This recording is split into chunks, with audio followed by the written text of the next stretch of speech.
Hello बच्चों, class 10th में अब आप आ गए हैं और आप बहुत मेहनत करने वाले हैं क्योंकि बोर्ड के एग्जाम हैं। एक एक टॉपिक आपको अच्छी तरह पढ़ना है, समझना है और याद रखना है। याद करना नहीं है, याद रखना है। तो शुरू कर रहे हैं आपके लिए चैप्टर फर्स्ट से, साइंस क्लास 10th के लिए, केमिकल रिएक्शन एंड इक्वेशंस। इस चैप्टर में हम केमिकल चेंज पढ़ेंगे, केमिकल रिएक्शंस के बारे में पढ़ेंगे, केमिकल इक्वेशन क्या होती है इसके बारे में जानेंगे। केमिकल इक्वेशन के दो पार्ट होते हैं, दो तरह की होती है, स्केलेटल इक्वेशन और बैलेंस्ड इक्वेशन। बैलेंस्ड इक्वेशन वो होती है जो लॉ ऑफ कंजर्वेशन ऑफ मास को फॉलो करती है। केमिकल चेंजेस और रिएक्शंस में पढ़ेंगे हम, जैसे combination reaction, decomposition reaction, displacement reaction, double displacement reaction, precipitation reaction, ये सारी चीजें हम पढ़ने वाले हैं। इसके अलावा और भी तरह के हम केमिकल रिएक्शंस पढ़ेंगे, जैसे oxidation reaction, reduction reaction, redox reaction, corrosion, rancidity. ये तो सिलेबस से हटा दी हैं कोरोजन, रेंसिडिटी, लेकिन फिर भी डिस्कस कर लेंगे। 1 मिनट का चैप्टर है, 1 मिनट का टॉपिक है। इसके अलावा ऑक्सीडाइजिंग एजेंट पढ़ेंगे, रिड्यूसिंग एजेंट पढ़ेंगे। केवल इतना ही इस चैप्टर में है। चैप्टर बहुत छोटा सा है लेकिन इंटरेस्टिंग है। चलो शुरू करते हैं चैप्टर। तो सबसे पहले हम पढ़ेंगे केमिकल रिएक्शंस।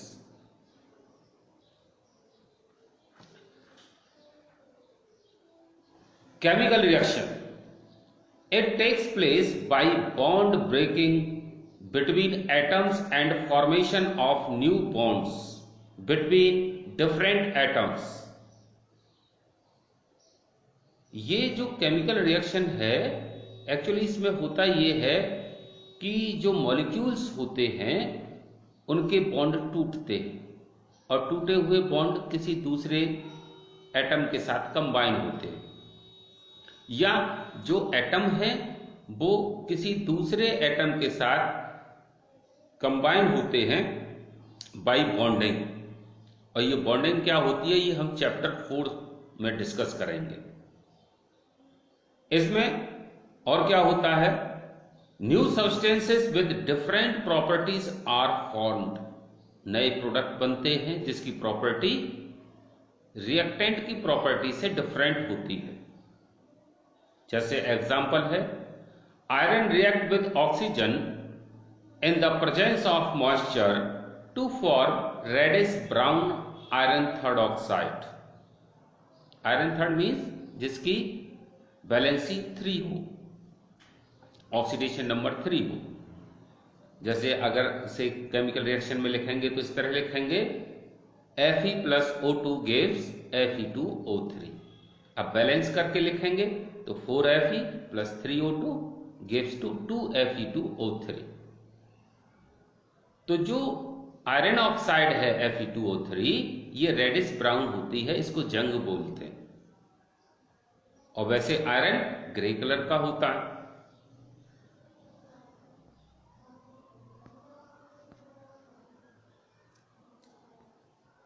अब समझते हैं केमिकल इक्वेशन क्या होती है। It is the symbolic representation of chemical reaction with the help of symbols of elements and formula of compounds। जैसे मैंने क्लास में पढ़ाया था, जिन बच्चों को पढ़ाया उनको याद है कि जो केमिकल इक्वेशन है ये सिंबॉलिक रिप्रेजेंटेशन है, सिंबल से रिप्रेजेंट करते हैं केमिकल रिएक्शन को, और इसी को बोलते हैं केमिकल इक्वेशन। जैसे मैग्नीशियम ऑक्सीजन के साथ बर्न होगा तो मैग्नीशियम ऑक्साइड देगा, हीट निकलेगी, लाइट निकलेगी। तो जो रिएक्शन हुआ इसको हम सिंबल से, फॉर्मूले से लिख देते हैं। 2Mg + O2 गिव्स, जो एरो है उसको बोलते हैं गिव्स 2MgO, प्रोडक्ट हुआ और हीट निकली एंड लाइट।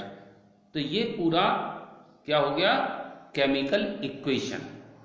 केमिकल इक्वेशन बताती है कि केमिकल रिएक्शन हो रहा है कि नहीं हो रहा है। अब आते हैं नेक्स्ट पॉइंट पर कि केमिकल इक्वेशन कैसे लिखते हैं, how to write a chemical equation. उसके कुछ रूल्स हैं, वो रूल ये है, reactant must be written on the left hand side with the help of symbols of elements and formulae of compounds। जो रिएक्टेंट हैं वो लेफ्ट साइड में लिखे जाने चाहिए सिंबल के या फॉर्मूले के रूप में। Point 2, product should be written on the right side या राइट हैंड साइड। जो प्रोडक्ट हैं वो राइट हैंड साइड में लिखे जाते हैं फॉर्मूले के रूप में। Third point, physical state of the reactant must be written as S for solid, L for liquid, G for gas, AQ for aqueous यानी पानी मिला, DIL डाइल्यूट इसे बोलते हैं, फॉर एंड CONC लिखेंगे कंसंट्रेट के लिए। तो ये उसके नीचे हम फॉर्मूले के नीचे लिख देते हैं। Reaction conditions must be written on the arrow. अगर कोई रिएक्शन किस कंडीशन में हो रहा है, कोई रिएक्शन किस कंडीशन में हो रहा है, इसे हम एरो के ऊपर लिखते हैं। Reactant and product are separated by arrow. Reactant और प्रोडक्ट ये सेपरेट होते हैं एरो के जरिए, बीच में एरो लगाते हैं। लेफ्ट हैंड साइड रिएक्टेंट होते हैं और राइट हैंड साइड प्रोडक्ट होते हैं। Next, right plus sign between 2 और मोर रिएक्टेंट और प्रोडक्ट। रिएक्टेंट और प्रोडक्ट के बीच में हम प्लस साइन का यूज करते हैं। तो ये हो गए केमिकल इक्वेशन लिखने के रूल।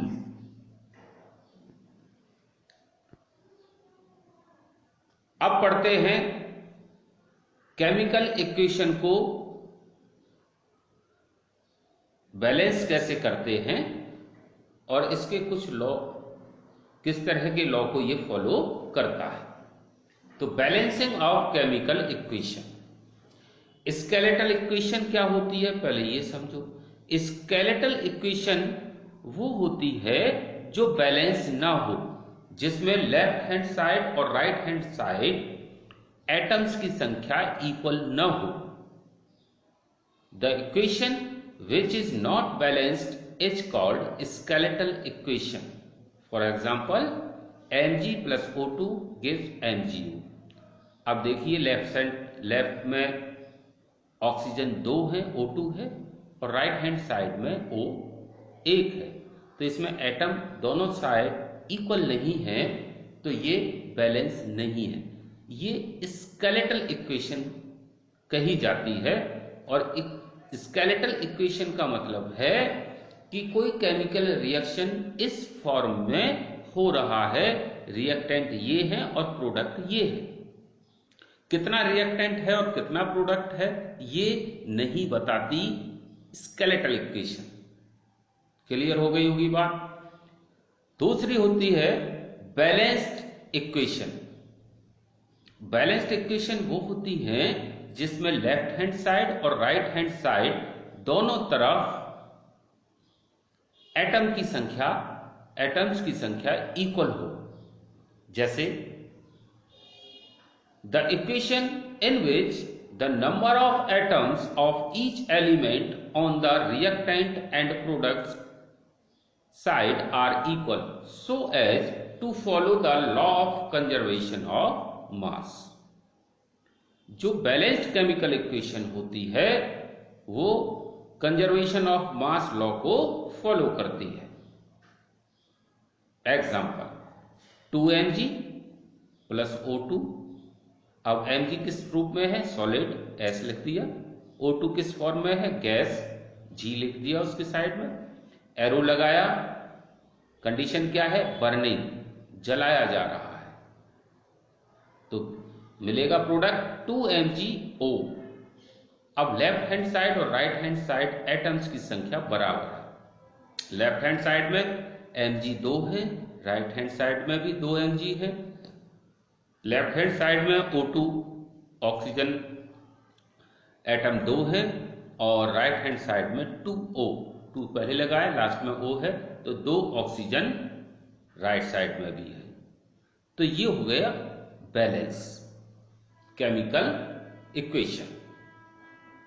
बैलेंस केमिकल इक्वेशन वो होती है जिसमें लेफ्ट और राइट दोनों बराबर हो और किस फॉर्म में है ये भी साथ में लिखा जाए और एरो के ऊपर भी लिखा जाए कि किस कंडीशन में रिएक्शन हो रहा है।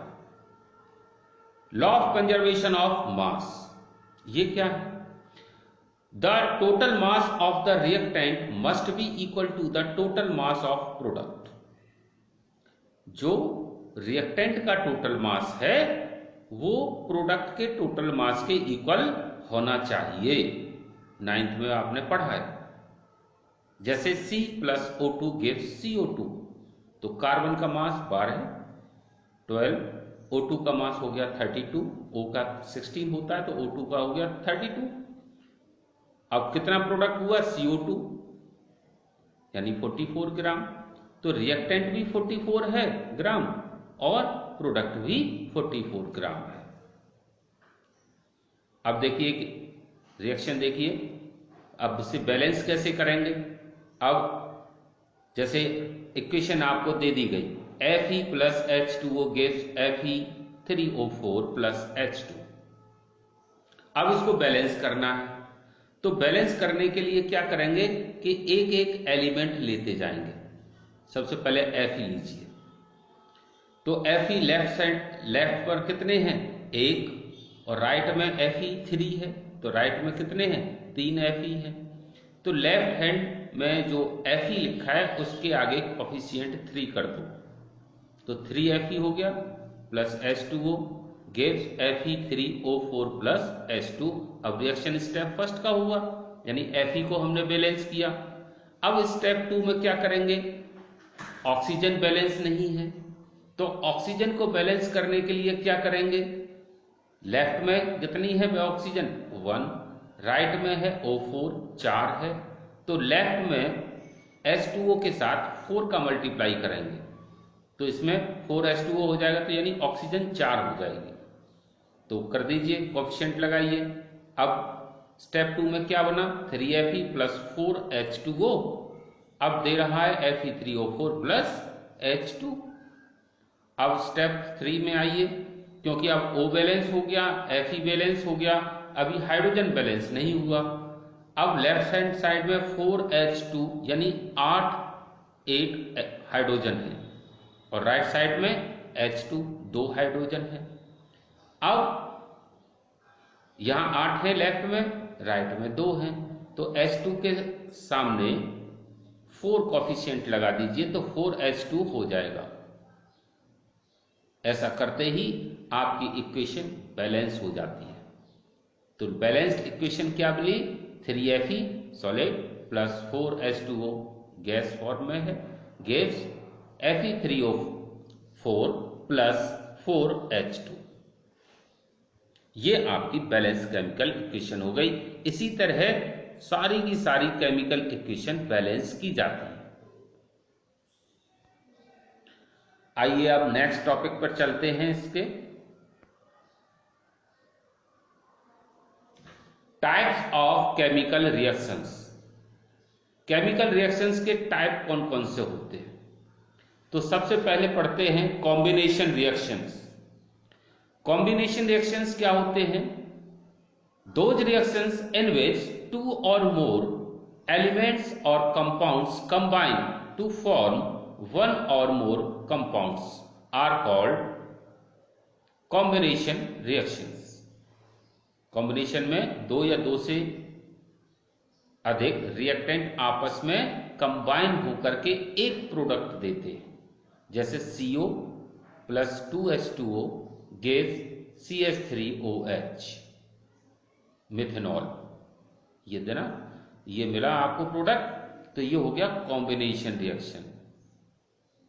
दूसरा एग्जांपल है इसका CaO, कैल्शियम ऑक्साइड सॉलिड है, जिसे कलई बोलते हैं आप, सूखा चूना बाजार में जो मिलता है उसे CaO बोलते हैं, कैल्शियम ऑक्साइड।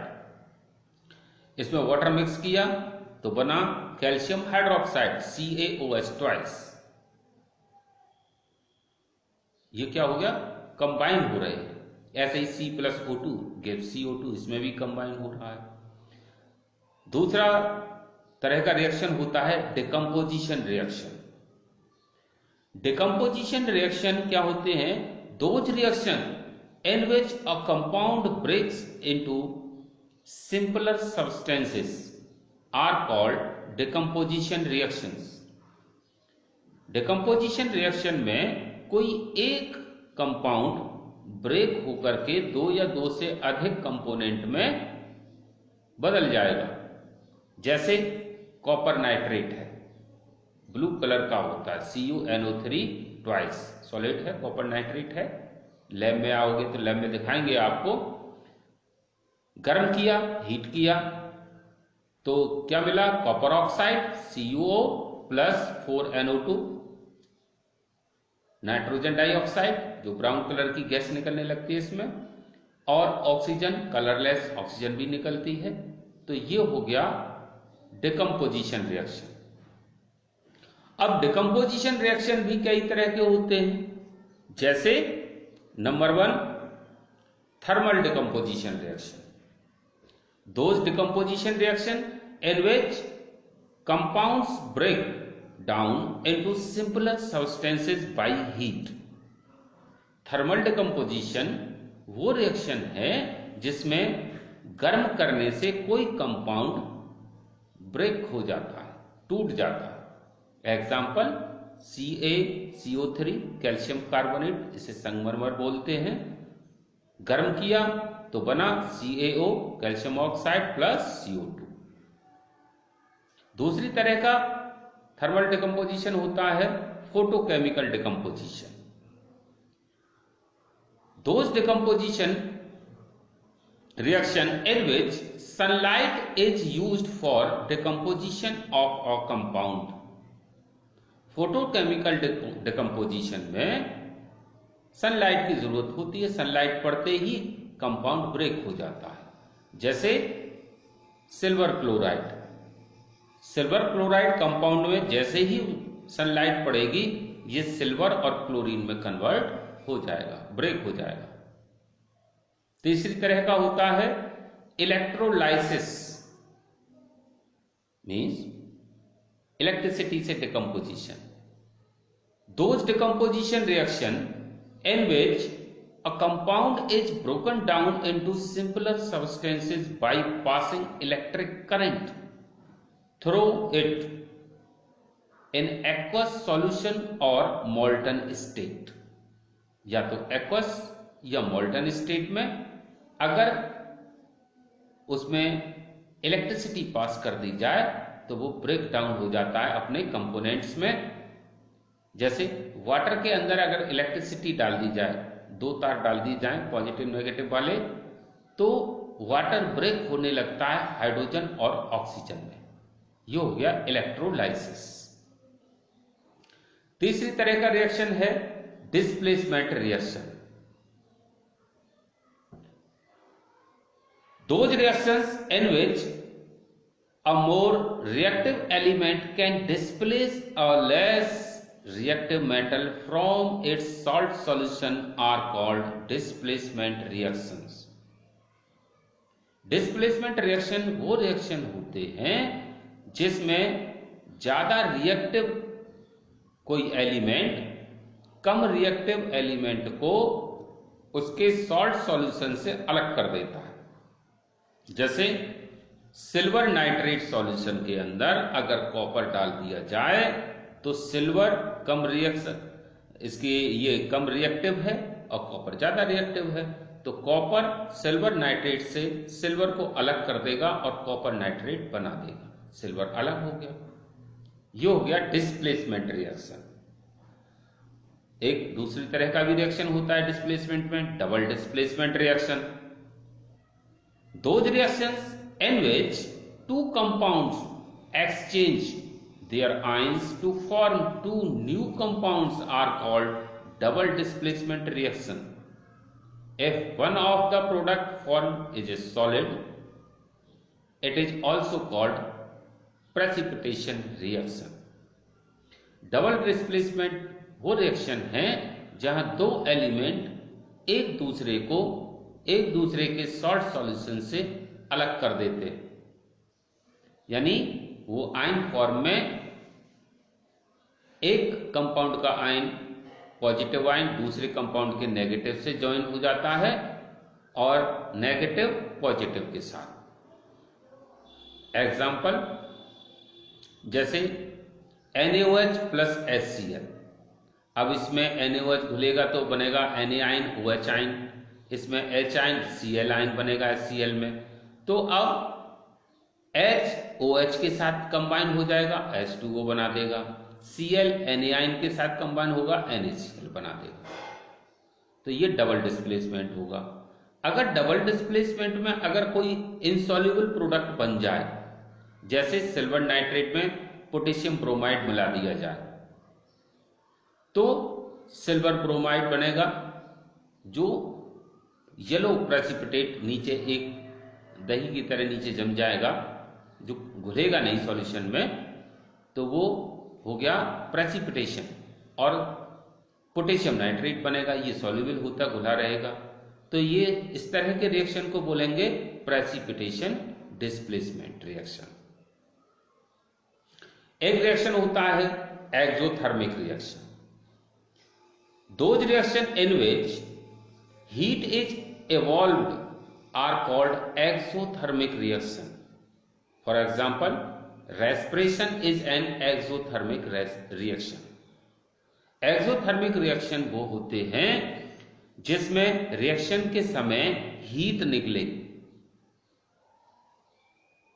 जैसे रेस्पिरेशन रिएक्शन है, जो रेस्पिरेशन है हमारा वो एक्सोथर्मिक है, क्योंकि जब हम रेस्पिरेशन करते हैं, सांस लेते हैं, ऑक्सीजन ग्लूकोज को ब्रेक करती है, ग्लूकोज ब्रेक होगा ऑक्सीजन के साथ तो CO2 बनेगी, H2O बनेगा और हीट बनेगी, हमारी बॉडी गर्म हो जाती है।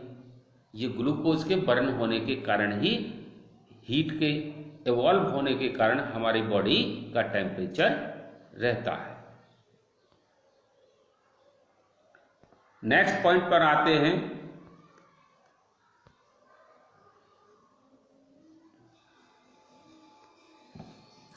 Endothermic reaction. Those reactions in which heat is absorbed are called endothermic reaction. Endothermic reaction वो होते हैं जिसमें हीट कंपाउंड एब्जॉर्ब कर रहा होता है, जैसे KClO3 एक कंपाउंड है, पोटेशियम क्लोराइड। जब इसे गर्म करेंगे, गर्म कर रहे हैं, इसका मतलब है उसे हीट दे रहे हैं। KClO3 हीट एब्जॉर्ब कर रहा है और हीट एब्जॉर्ब करने के बाद ब्रेक हो रहा है, तो बनेगा KCl प्लस 3O2। तो एंडोथर्मिक में कोई रिएक्शन जब होगा, एंडोथर्मिक रिएक्शन तब होगा जब वो पहले हीट एब्जॉर्ब होगा, फिर कोई रिएक्शन होगा, या डिकम्पोजिशन हो या कॉम्बिनेशन हो, हीट एब्जॉर्ब करने के बाद होगा। जैसे कैल्शियम कार्बोनेट है, गर्म किया तो CaO प्लस CO2 में कन्वर्ट हो गया। नेक्स्ट है ऑक्सीडेशन रिएक्शंस। ऑक्सीडेशन रिएक्शन वो होते हैं those reaction in which oxygen is added or hydrogen is removed are called oxidation reaction.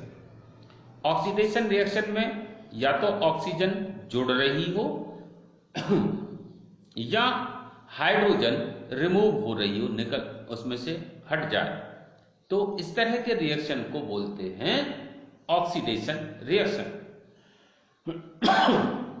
जैसे example, Cu copper plus O2 gives CuO, इसमें oxygen copper के साथ जुड़ रही है, तो ये हो गया ऑक्सीडेशन रिएक्शन। इलेक्ट्रॉनिक कंसेप्ट क्या कहता है ऑक्सीडेशन का? जिसमें इलेक्ट्रॉन लॉस हो, अगर किसी एलिमेंट से इलेक्ट्रॉन निकल जाए तो वो उसका होगा ऑक्सीडेशन, और जिसमें इलेक्ट्रॉन जुड़ जाएं, ऐड हो जाएं, उसका होगा रिडक्शन। जैसे आयरन 2 पॉजिटिव से आयरन 3 पॉजिटिव हो गया, इट मींस एक इलेक्ट्रॉन इसमें से निकल गया Fe2 पॉजिटिव में से, तो Fe3 पॉजिटिव हो गया, तो ये Fe2 पॉजिटिव का हो गया ऑक्सीडेशन। रिडक्शन रिएक्शन इसका उल्टा है। Those reaction in which hydrogen is added are called reduction reaction. जैसे सोडियम के साथ हाइड्रोजन ऐड हो रहा है तो सोडियम हाइड्राइड बना रहा है, NaH, sodium hydride. Electronic concept वही है कि अगर इलेक्ट्रॉन ऐड हो रहा है तो रिडक्शन, और उसमें से रिमूव हो गया तो ऑक्सीडेशन।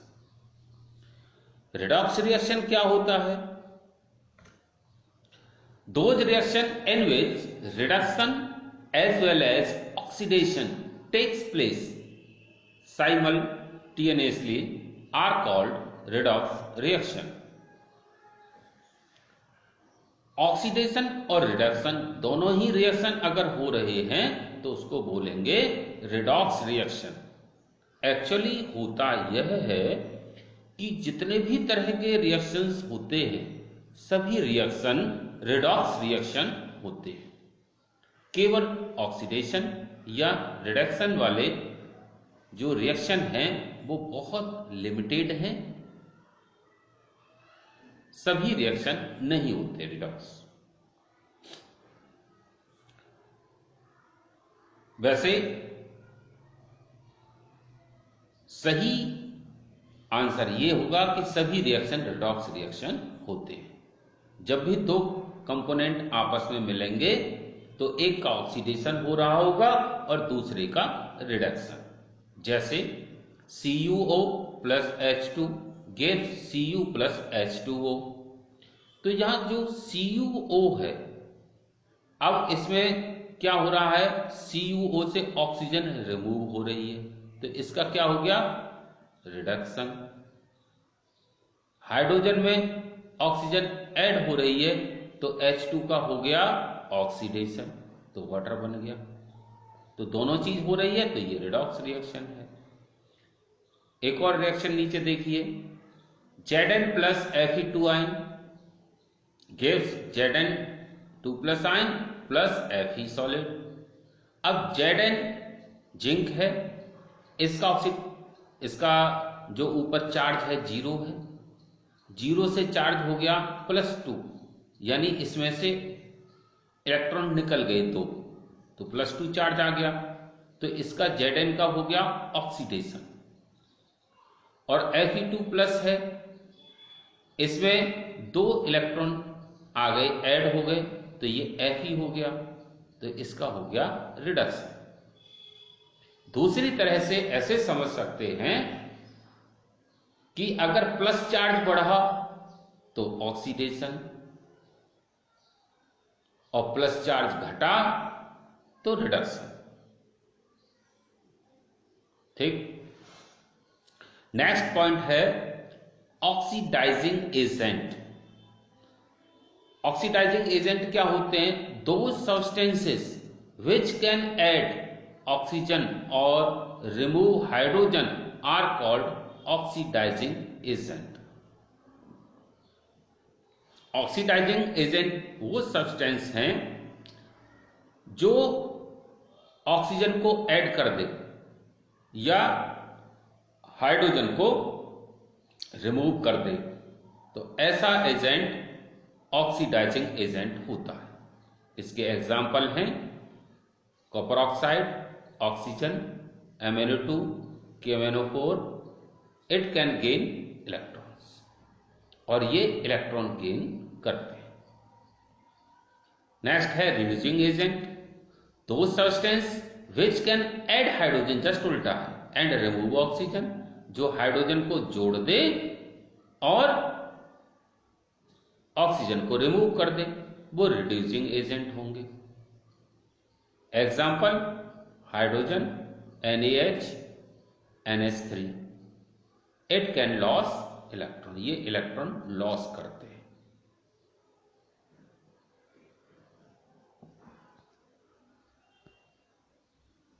कोरोजन और रेंसिडिटी ये सिलेबस से हट गए हैं, फिर भी पता होना चाहिए कि ये कोरोजन क्या होता है और रेंसिडिटी क्या होती है। पढ़ लेते हैं, वैसे सिलेबस से बाहर। कोरोजन क्या है? It is a process in which metals react with substances present in atmosphere to form surface compound. For example, iron forms reddish brown coating of Fe2O3 dot XH2O. It is called rusting of iron. Silver turns black due to the formation of silver sulfide. अब जो corrosion क्या है कि कोई भी metal है वो किसी एसिड से, मॉइस्चर से, एयर से करोड हो, खराब होता जाए या डिस्ट्रॉय होने लगे तो उसको बोलते हैं कोरोजन। जैसे चांदी के गहने काले पड़ जाते हैं तो उसका कोरोजन स्टार्ट हो गया, फिर उसे ऊपर से साफ करते हैं, फिर काला हो जाता है, तो धीरे धीरे ऊपर की परत छूटती जाती है और उसका वेट कम होता जाता है। जैसे लोहे में जंग लगती जाती है, जंग को साफ कर दो, फिर जंग लग जाती है मॉइस्चर की वजह से, तो क्या होगा? धीरे धीरे उसका वेट कम होता चला जाएगा। इसी को कोरोजन कहते हैं। डिसएडवांटेज क्या होता है कोरोजन का? व्हीकल हैं, गल जाते हैं, पुल में जंग लग करके पुल टूट जाते हैं, रेलिंग शिप्स हैं, ये धीरे धीरे खराब हो जाते हैं। तो ये इसका डिसएडवांटेजेस है। प्रिवेंशन कैसे करेंगे? प्रिवेंशन करेंगे, इसमें ऑयल लगा दो, ग्रीस लगा दो, पेंटिंग कर दो, पेंट कर दो, या जिंक की एक परत चढ़ा दो, जिसे गैल्वेनाइजेशन कहते हैं। किसी मेटल पर दूसरे मेटल की परत चढ़ाने को गैल्वेनाइजेशन कहते हैं। तो इस तरह से हम मेटल के कोरोजन को रोक सकते हैं। रेंसिडिटी क्या है? The process in which food gets spoiled due to oxidation specially during summer is called rancidity. वो प्रोसेस जिसमें हमारा जो ऑयली फूड है वो डिस्ट्रॉय होने लगता है, खराब होने लगता है ऑक्सीडेशन की वजह से। ऑक्सीडेशन की वजह से इसके स्मेल और टेस्ट दोनों अल्टर्ड हो जाते हैं, चेंज हो जाते हैं। जो फैटी चीज हैं, ऑयल्स हैं, पुराना रखा हुआ तेल भी है, उस अगर उसमें ऑक्सीडेशन हो गया है तो उसकी स्मेल चेंज हो जाएगी, टेस्ट चेंज हो जाएगा, तो समझो वो रेंसिड हो गया है और उसको नहीं इस्तेमाल करना है। दूध रखा हुआ खराब हो जाता है, बटर खराब हो जाता है, तो ये सारी चीजें। अब एक इंपॉर्टेंट है, एंटीऑक्सीडेंट क्या होते हैं? एंटीऑक्सीडेंट वो कंपाउंड होते हैं, केमिकल होते हैं जो ऑक्सीडेशन रिएक्शन को रोक देते हैं, उनको बोलते हैं ऑक्सीडेशन रिएक्शन। वो ऑक्सीडेंट्स की वजह से ऑक्सीडेशन नहीं हो पाता और हमारे जो फूड है वो स्पॉइल नहीं हो पाता। अब एंटीऑक्सीडेंट का नाम है जैसे BHA, ब्यूटाइलेटेड हाइड्रोक्सी एनिसॉल, इसका नाम है BHA। तो ये फूड में मिलाया जाता है, BHT मिलाया जाता है, ब्यूटाइलेटेड हाइड्रोक्सी टोलुइन। तो ये एंटीऑक्सीडेंट हैं, खाने में जो प्रिजर्व फूड होते हैं उनमें मिला दिए जाते हैं। बटर में मिक्स करके ये बाजार में बेचा जाता है, चिप्स के साथ ये मिक्स कर दिया जाता है। तो इससे क्या होता है कि उसमें लगा हुआ ऑयल खराब नहीं होता और लंबे समय तक खाने लायक ये चीजें बनी रहती हैं। अब देखो एक इंपॉर्टेंट चीज और इसमें पढ़ते हैं, कैरेक्टरिस्टिक ऑफ केमिकल रिएक्शन। जो केमिकल रिएक्शन, जैसे मैंने स्टार्टिंग में बताया था, केमिकल रिएक्शन हो रहा है, ये कैसे पता चलेगा?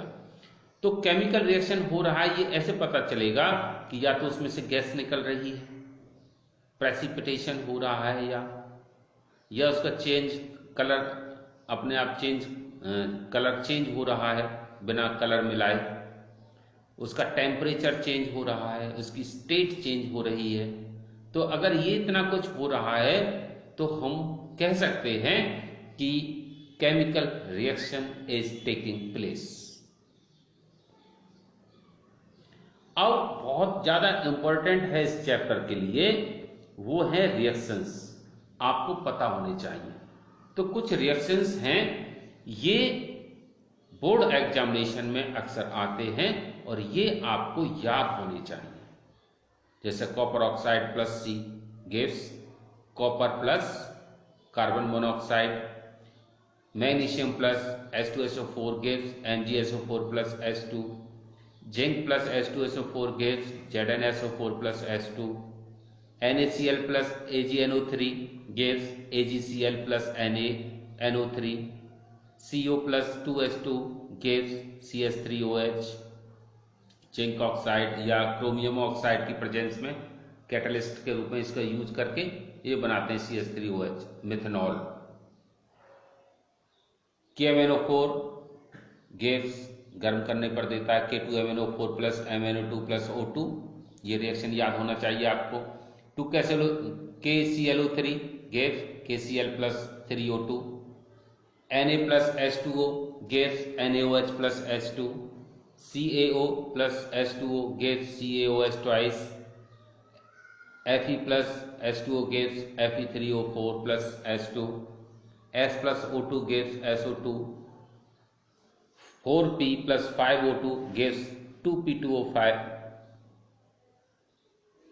H2 plus Cl2 in presence of sunlight gives HCl, H2O electrolysis हो रहा है H2 plus O2, NaCl Na plus Cl2, zinc carbonate heat करने पर देगा ZnO plus CO2, copper oxide plus 2AgNO3 gives CuNO3 twice plus 2Ag, 2Al aluminum plus copper chloride gives aluminum chloride plus copper, potassium bromide plus Cl2 gives KCl plus Br2, 2Ki plus Cl2 gives 2KCl plus I2, C6H12O6 glucose plus 6O2 gives 6CO2 plus 6H2O,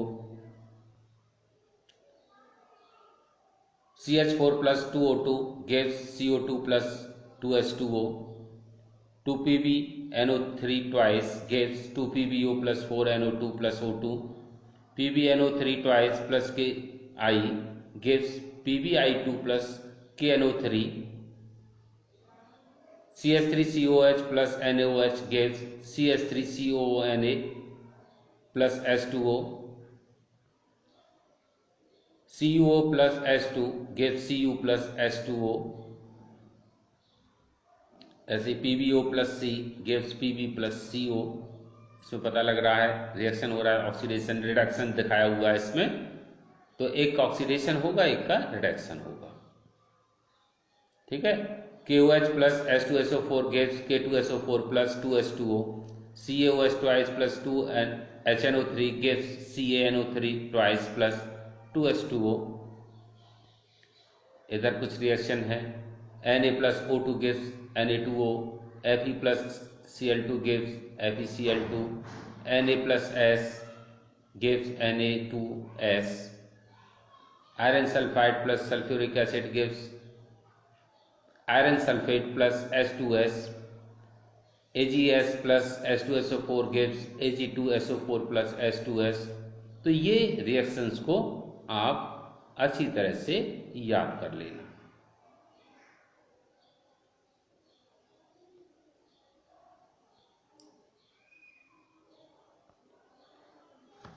आपको first chapter का video कैसा लगा comment करके बताइए, और इसके अलावा कुछ और इस चैप्टर से रिलेटेड क्वेश्चन पूछने हो हमें कमेंट करिए, हम आपको आंसर देंगे।